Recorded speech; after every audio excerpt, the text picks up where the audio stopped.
found Sebastian initially kind of a evil type person until I got more involved in his story.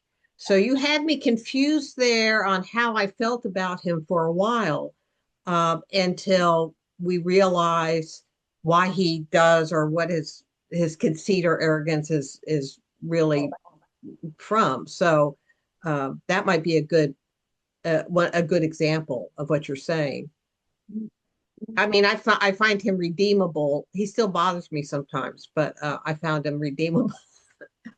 He hasn't changed. He's still annoying, and in this latest book, Huck beats him up because he's so annoyed with him. They go at it. Um, I like the character in my, and it's funny how I create characters just because I need to do something that shows the village is magical, right? Good stuff in the first book shows up just because I needed a character, and I was going to drop him, and then I realized I needed him, and I kept him going. Diego shows up in the second book, and he was just for color and flavor, and again, I like him. He's just fun, and he's not nice, and he's in everybody's face and insulting. But in the end, what redeems him is he is fanatically loyal to Sebastian and to the family, and you know he'll insult Sebastian left, right, and center, but nobody else is allowed to, which I quite enjoy. Um, I'm struggling with Abby right now because I think you mentioned, Wendy, that you found her a bit of a wet sponge, and she is. And I have to sort of find something in her that makes her less of a sort of milk toast, I guess is the old-fashioned word. Mhm. Somebody does what she's supposed to do because she has to do it. And there's that part of all my characters are parts of me that I don't necessarily always like, and that's the part of me that I don't like. Ah, that's interesting. That's really interesting. Like how many of our characters are parts of ourselves, right? Mhm. Like I am hugely in Adam and in Grace, which is maybe a little weird, but it's true, right? And a couple of my other characters too. And then my Grace's sister is very much my sister and my best friend's sister, kind of mushed into one. And I don't know. I think what you observe closely is going to come out in your novel. I think. Does anybody else find that? I I, spent 40 years observing people. yes. And yeah, I would say that I have adopted characteristics from not only my patients, but the professionals that I worked with, the people that I've been friends with, my family. All of them have contributed to my characters. In part, if well, not none of them have been in whole, but there's pieces of all those people within most of my characters. Um, do any of you write minor characters that are specifically there, going back to the Sherlock Holmes Watson scenario, and Poirot and Hastings, his sidekick? Do any of you add minor characters just in that role of propping up your main character? Let me for instance, the Nancy Drew series, on purpose added, and they came a little bit later, the cousins Beth and George, and they were, if you read the stories as youngsters, and Beth and George were female cousins, and they were best friends to Nancy Drew, and they were put in there solely for the purpose of balancing her, of making her a little bit more dimensional. One was more the analytical type, which was George Fane, and Beth was more the uh, everything wearing her heart on her sleeve type. And they were set in there to humanize Nancy Drew, whose character was so straightforward sometimes that the writers were afraid that, again, her likability wouldn't be there. Have any of you done that on purpose? I mean, maybe subconsciously, but So they're not only supporting characters, they're strictly there to help support your main character. One of my characters, I would say, is that applies to, yeah, like, so Adam has two, my police officer has two right hands, which is okay, sounds dumb, but you know what I mean. And they're both, well, they rise through the ranks, but they're both homicide detectives, let's say. And one is a woman who basically saved his life. I needed someone who could, wade in there and drag him out of the bar. And it turned out to be her. And she, her name was Charlotte, and she drags Adam through all kinds of difficult situations when his PTSD starts to sort of affect him on the job. James is the other one, and a bit less so, but he's also a foil for Adam, and they become good friends, and he relies on him. But Charlotte, for sure, I created to support my poor detective who has these, really bad moments, right? And without he credits her with saving his life over and over again. Yeah. So yeah, I mean, at least one. James is your gay character?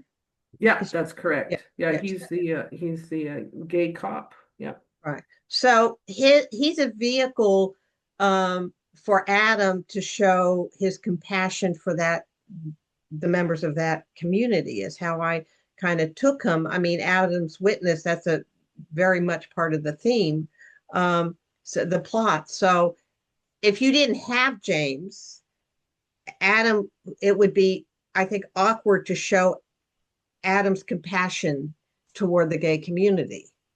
Yes, he definitely helped with that because, Adam cares about James very, very much.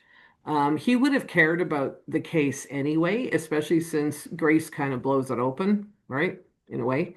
Well, directly, actually. Yeah. He would still have cared about the case, but even for Adam, who's a reasonably compassionate human being, the fact that he has, his cohort is gay has really helped him with insight and understanding and with support and all of those things, and made it more personal, right? Yeah. Yeah, yeah. And Wendy, I don't think you would have had a good Lissa without a Miles and vice versa. No, they support each other. Like, I guess you could say they're one is one half of they make one person. Because Miles is the sort of this is the way she do things, and Lissa is, no, I'm going to go ahead and do this.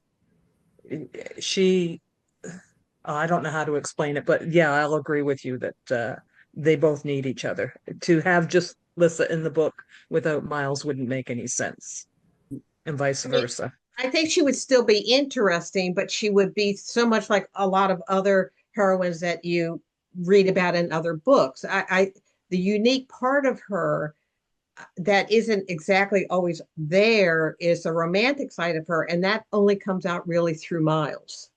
Yeah, That's my yeah. my take on it anyway. So Oh, yeah. Yes, in my view, a crucial part of the whole thing because yeah, he's an amazing character. yeah, yeah, exactly. When you said something and it made me think about the idea that they had to introduce two characters to make Nancy Drew likable because she was too intense. It's something that is the gender issue of a likable character. Because even though you've got, I don't know if you could have had a female Sherlock Holmes with all of that intense cerebral sort of behavior in the same way if it had been like a female. It would have to be a male. Like that likability issue would suddenly rip right out because she's too mean. Well, that's why we have Miss Marple, right? Yeah. Miss Marple couldn't be Urquell. She could not be Sherlock. She would have Yet, to be old She lady. couldn't be a coke addict. No, exactly. yet Agatha Christie softened her by making her elderly. She's Yes. in many ways as sharp as Sherlock Holmes, or certainly as Hercule Poirot. Hercule Poirot is an observer, and so is Miss Marple. Very interesting point that a female Sherlock Holmes would not be believable or and certainly not likable. She's Which is softened a whole lot more. Like there would have to be immediately another side of her. Like there's a Lucy Lawless has a character, an Australian detective, and she's acerbic and she's whatever. She's also a baker, and that seems to be their way of making her sort of gentler, sweeter, more feminine. There actually is a daughter of Sherlock Holmes writer out there. Ooh. And the daughter is very much like Sherlock Holmes. It's written, Leonard Goldberg writes her stories. And they're really very good. And they follow along the vein of Sherlock Holmes, except that she doesn't have the drug addiction. But she has her husband, who is the son of Dr. Watson. And Dr. Watson is still alive at that point. So they're very interesting. And I think he does a very good job with presenting a female character that is very much like Sherlock Holmes. I must try that. Okay. Sounds awesome. Yeah.